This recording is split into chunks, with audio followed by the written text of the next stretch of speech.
It's a true story. I will put these on just to be typecast soon. Yeah, Mariska Hargitay called me and said, I've got the most amazing part for you. And it's someone who comes up against me, and we really go head to head, and she's got to be strong and bright and really someone who sort of really unsettles me. And I was like, oh, this is amazing. And then she said, oh, and by the way, she's a grandmother.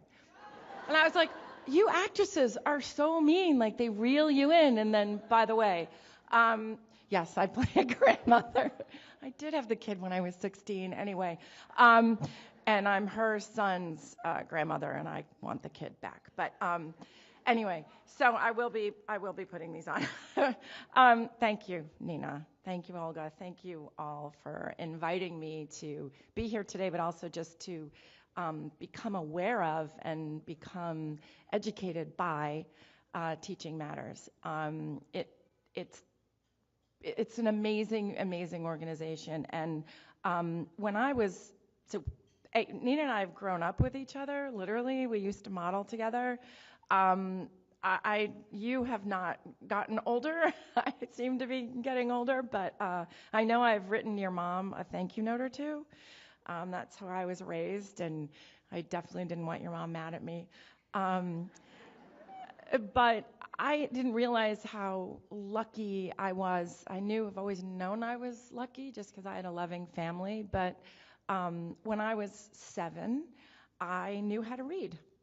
Now, not only did my mom help me, but because of the schools that I was lucky enough to be able to attend, my critical foundation had been laid. And as I suspect, the same can be said for most of you in this room. Now, by 2nd grade, and it's the inappropriate age, we all actually had a better chance of making it in life than our city's most vulnerable public school children have. And as I entered 3rd grade, which is 8, well, by 3rd grade, the die is really cast. Now, because reading, I have learned, and reading by the 3rd grade is the most important predictor of high school graduation and career success. And even more importantly, how our children are taught to read actually shapes their entire future. And that is why I was happy to be here today, and that is why I wanted to support the wonderful and essential work of Teaching Matters, what they do to prepare children from the poorest communities of our city to beat the odds that are so heavily stacked against them. Our guest of honor today, Nina, introduced me to Teaching Matters. She called me up and she told me just about how passionate her mother was about this organization that she started, and how she herself was trying to really, in honor of her mother, really carry on that legacy, and how excited and honored she was today to be able to receive her honor. Now, I was naive because I just always assumed that all teachers learned not only the material that they would be teaching, but actually how to teach said material and how to teach children how to read. I assumed once you got a degree of any kind in teaching, that was part of the whole package, but I was very wrong. 3 out of 4 teachers are not taught how to effectively teach reading in their professional education programs. That's 3 out of 4. That's astounding to me. And I can't speak for all of you, but I mean, if I was getting surgery, I would want to know that my doctor didn't just know what I needed, but that he actually knew how to perform the surgery. And the fact that most teachers do not know how to effectively teach reading when they arrive in classrooms reveals a very, very serious gap in their training, which is why the work that Teaching Matters does is absolutely essential. Thank goodness doctors do receive years of training before operations, but our newest and our least experienced teachers actually don't. And yet they're often assigned to educate our most challenging children. And this needs to change. But thanks to Teaching Matters, they have a 3-year program called Early Reading Matters. Change has actually incrementally begun. During the 3 years of this program, reading experts work with a school's entire K through 3 faculty. They build its capacity to develop new teachers who are skilled in successful reading practices. So program leaders for Early Reading Matters, they don't just show up, kind of give a workshop and a packet and then are on their way. Here's a nice folder of stuff and they disappear. They actually go into the schools, they provide planned lessons, they visit schools weekly to support the teachers and the teachers' leaders. Now, it's this type of on-the-job training and professional development that brings teachers together, shows them how to collaborate, and then returns them to the classroom finally equipped with new teaching strategies. So Early Reading Matters focuses predominantly on changing the culture, and they equip teachers with research-based strategies. It seems like a no-brainer, but the most direct and sustainable way for us to help improve the reading skills of young children is to teach the teachers how to teach these children. I recently met many of the teachers. I visited PS 94, which is a high-needs public elementary school in the Bronx. And the principal of PS 94, Diane DePresita, I met her and was very, very impressed. She's a seasoned educator. She's got over 1,300 students and 100-plus teachers. She already had a lot to navigate, but she told me that she was also, and most of these communities and these schools face an even bigger, more challenging problem. It's a critical word deficit gap. I did not know what that was. She told me that children living in poverty hear on an average of 30 million fewer words, just words, by the age of 4 than children in higher income households. And Diana and her teachers tried so many different ways to improve their student reading levels. They put their hearts into it, but nothing that they did changed. And then, 3 years ago, Diane was able to partner with Teaching Matters, and everything changed. She and her staff went through Early Reading Matters, the Early Reading Matters program, and she said a new world opened up to them. After only 1 year, PS 94 had to actually buy all new books because the kids that were benefiting from the Teaching Matters program and Early Learning Matters were blowing through the books that they had.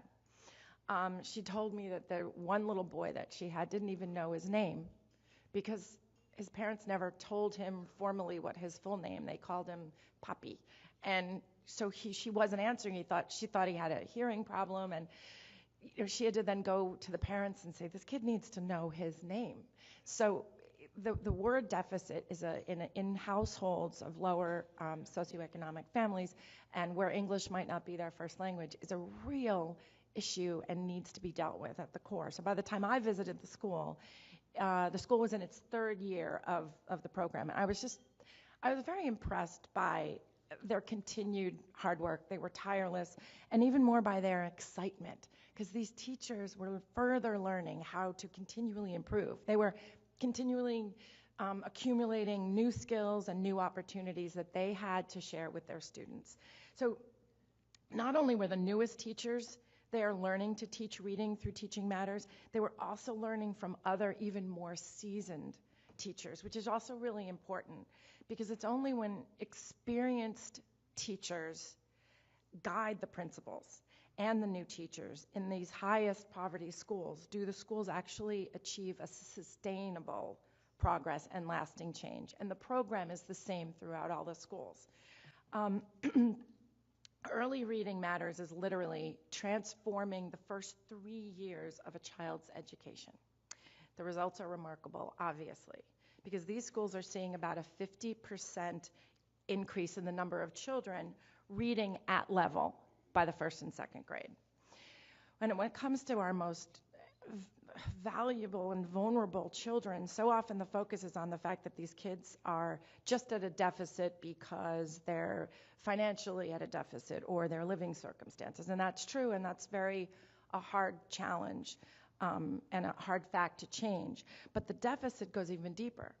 The deficit is in communication. The Early Reading Matters program equips children with the power of words and their children's chances of making it in life actually rise right along with their reading scores. Because once the children learn how to read, they use reading to learn. And that's a gift that no child should be denied.